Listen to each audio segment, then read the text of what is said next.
নাগাল্যান্ডের এই ছেলেটার সাথে এমন কিছু হয় যেটা দেখার পর তোমার গায়ের লোম দাঁড়িয়ে যাবে বল। দেখো এই ছেলেটার সাথে ঘটনাটা কি হয়। সে নাগাল্যান্ডের একটা জায়গায় গিয়ে ক্যাম্পিং করার প্ল্যানিং করে।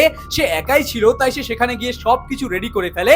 সে এখন ঘুমোতে যাবে। এরপর যখন অর্ধেক রাত পার হয়ে যায় তখন এই ছেলেটা নোটিস করে তার মুখের উপরে কিছু একটা উপর থেকে পড়ছে। সে আন্দাজ করতে পারছিল তার টেন্টের উপরে এমন কিছু একটা রয়েছে যেটা তার মুখের উপরে এই জিনিসটা ফেলছে।